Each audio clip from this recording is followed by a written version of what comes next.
Hello everyone, ತುಂಬ ಜನ ಕೇಳಿರೋ video ಇದು.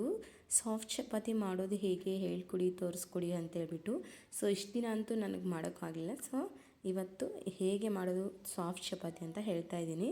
ಫಸ್ಟ್ ಆದರೆ ನಮಗೆ ಬೇಕಾಗಿರೋ ಕ್ವಾಂಟಿಟಿಯಲ್ಲಿ ಗೋಧಿ ಹಿಟ್ಟು ತೊಗೊಂಡ್ಬಿಟ್ಟು ಅದಕ್ಕೆ ಉಪ್ಪು ಸೇರಿಸ್ಕೊಂಡು ನಂತರ ಎಣ್ಣೆ ಕೂಡ ಸೇರಿಸ್ಕೊಂಡು ಫಸ್ಟ್ ಬೆರಳಿಂದ ಸಾಫ್ಟಾಗಿ ಮಿಕ್ಸ್ ಮಾಡ್ಕೋಬೇಕು.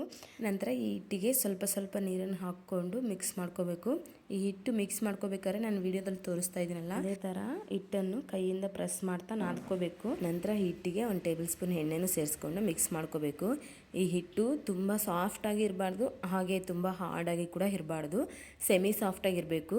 ಈ ಥರ ಇದ್ದರೆ ಮಾತ್ರ ನಿಮಗೂ ಸಾಫ್ಟ್ ಚಪಾತಿ ಬರುತ್ತೆ. ಇಲ್ಲ ತುಂಬ ಹಾರ್ಡಾಗಿ ಇಲ್ಲ ತುಂಬ ಸ್ಮೂತಾಗಿ ಇದ್ರೂ ಕೂಡ ಸಾಫ್ಟ್ ಚಪಾತಿ ಬರೋದೇ ಇಲ್ಲ. ಹಾಗಾಗಿ ಹಿಟ್ಟು ನೆನೆಸ್ಕೋಬೇಕಾದ್ರೆ ತುಂಬ ಕೇರ್ಫುಲ್ಲಾಗಿ ನೆನೆಸ್ಕೊಳ್ಳಿ. ಆಮೇಲೆ ಚಪಾತಿ ಒತ್ತಬೇಕಾದ್ರೂ ಕೂಡ ನಮ್ಮ ಎಫರ್ಟ್ ಎಲ್ಲ ಹಾಕ್ಬಿಟ್ಟು ತುಂಬ ಹಾರ್ಡಾಗಿ ಪ್ರೆಸ್ ಮಾಡಬಾರ್ದು, ತುಂಬ ಸ್ಮೂತಾಗಿ ಪ್ರೆಸ್ ಮಾಡ್ತಾ ಉದ್ಕೋಬೇಕು.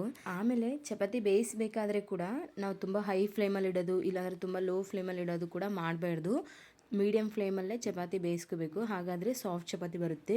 ಇಲ್ಲ ಲೋ ಫ್ಲೇಮಲ್ಲಿ ಇಟ್ಟರೆ ತುಂಬ ಹಾರ್ಡಾಗಿ ಬರುತ್ತೆ, ಹೈ ಫ್ಲೇಮಲ್ಲಿ ಇಟ್ಟರೆ ಚಪಾತಿ ಬೇಗ ಒತ್ತುತ್ತೆ. ಇದರಲ್ಲಿ ಮೇಯ್ನ್ ಬಂದುಬಿಟ್ಟು ಚಪಾತಿ ಹಿಟ್ಟನ್ನು ನೆನೆಯೋದಕ್ಕೆ ಬಿಡಬೇಕು, ಅದೇ ಮೇಯ್ನ್ ಇಂಪಾರ್ಟೆಂಟು. ನಿಮ್ಗೆ ಇಷ್ಟ ಆದರೆ ಇನ್ನು ಸ್ವಲ್ಪ ಚಪಾತಿ ಮಂದ ತಿಳ್ಕೊಂಡ್ರೆ ಪೂರಿ ಥರ ಉಬ್ಕುತ್ತೆ. ಸೊ ಈ ಟಿಪ್ಸ್ ಎಲ್ಲ ಫಾಲೋ ಮಾಡಿ ಸಾಫ್ಟ್ ಚಪಾತಿ ನೀವು ಮಾಡ್ಕೊಳ್ಳಿ. ಬಾಯ್ ಬಾಯ್.